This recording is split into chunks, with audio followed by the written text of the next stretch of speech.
Okay, so about 3 years ago now, you could say, I had the rug pulled out from underneath me, as many of you have.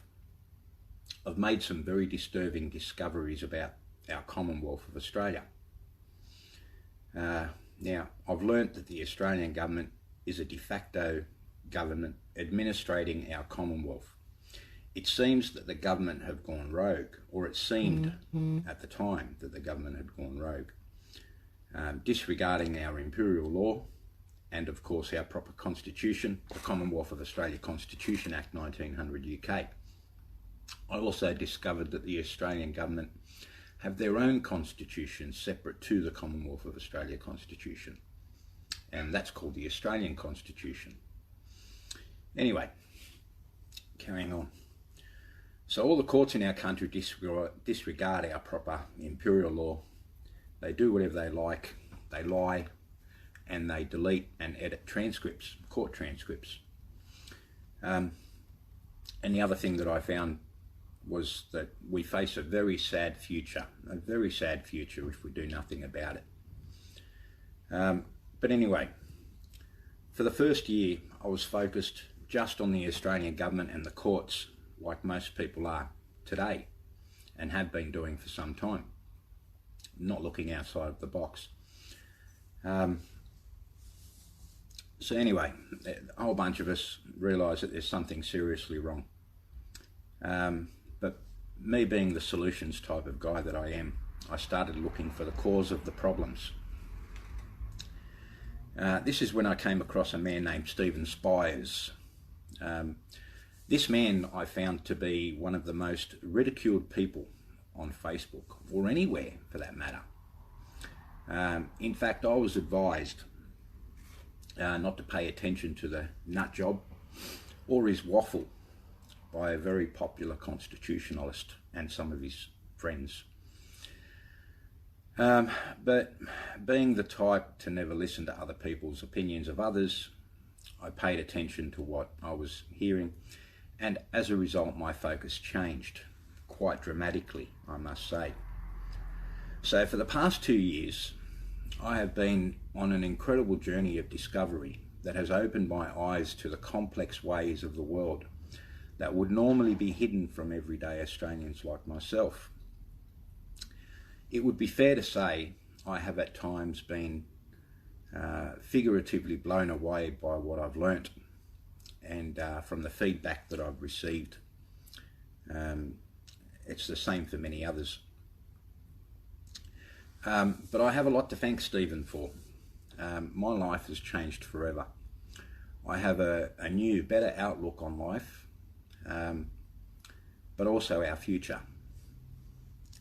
But also I have a new goal, and I have a direction that I'm following quite stringently.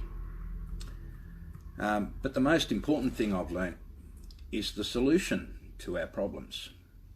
Not just taking care of ourselves, as most people are, but everyone, including our future generations. Because at the end of the day, I'm a father. I have 3 children, 3 boys, great boys. They're adults now. But their future means everything to me, as I would expect the future of everyone's children means a lot to them. But you know, it doesn't seem like that to a lot of people. For a lot of people, I come across are just looking after themselves. But anyway, moving on. So for some time now, I've had a number of people trying to grasp this complicated subject, ask me to write a detailed article on what we can all do to correct our standing and of course our country, which brings me to this video now. But in order to do this, I'm going to have to give you all a history lesson like you'll never get in school. Then I will talk about the problem, so you have a better understanding of the solution when I get to it. The only thing that I ask of all of you is to stay completely open-minded, because we've been taught a whole lot of bullshit our whole lives by the powers that be that are controlling our country, and they've literally made us forget a hell of a lot. But anyway, I'll move on, because this is going to be a bit of a long video. There's a lot to cover. So anyway, I'll start with the American Revolutionary War, or War of Independence from England, from 1775 to 1783. I'm not going to go into too many details about the war itself, but I will say that the war saw both countries borrowing from the world banks to sustain the 8 long years of fighting. Then in 1812, war was declared once again by the United States against the United Kingdom. Again, I won't go into the details, but this war lasted around 2 years, again seeing both countries borrowing even more money from the banks. This war led to the signing of the Treaty of Ghent in 1814.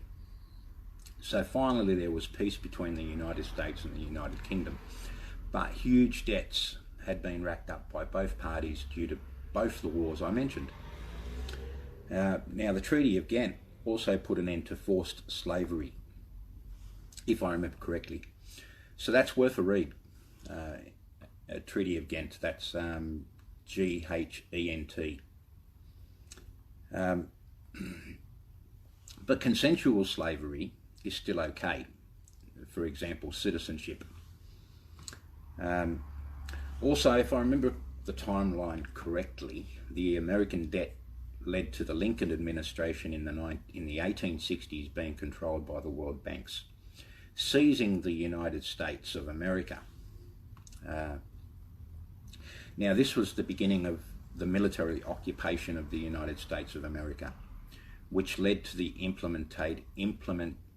implementation of martial law under the rules of war. The Lieber Code, General Orders 100, was also issued as a rule book for the occupying force, the United States military. Can't be confused with the United States of America country. The United States is also a corporation registered in Washington DC. A lot of information on this has been shared.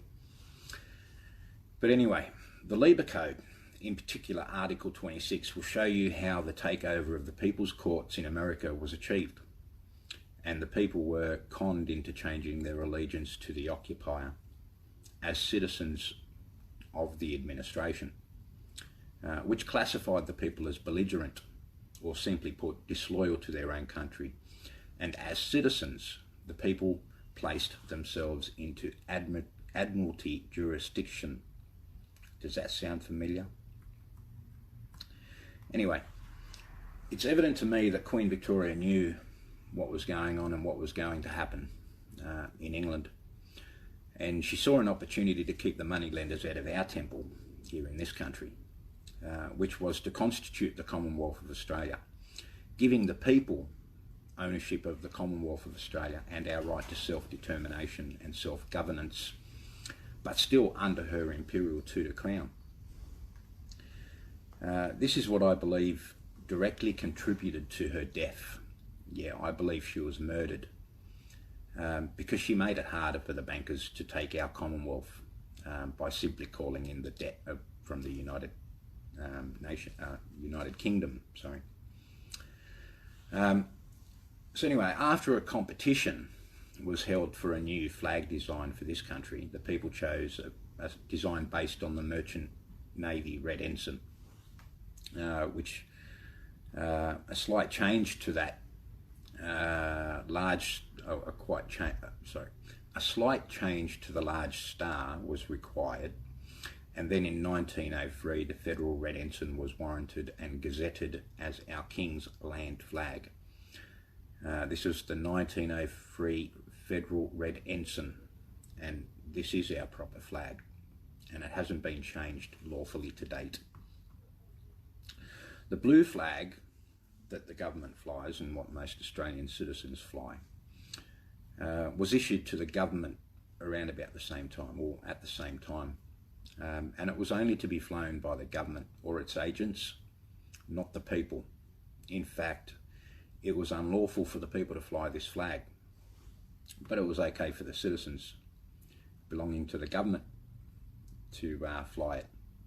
The Hague Conventions in the early 1900s were called because the World Banks, which had the armed forces of the United States at its disposal, I guess you could say declared a silent war and were preparing to call in the loans they made to the United Kingdom with military force. Which brings me to Hague 4 in particular, War on Land. This was in 1907. This gave the World Banks the right to use military force to seize and militarily occupy all the dominions, territories of the United Kingdom and the United Kingdom itself as surety for the debt owed by the United Kingdom. The very next year, in 1908, the Great White Fleet, or the United States Navy, sailed around the world and did just that.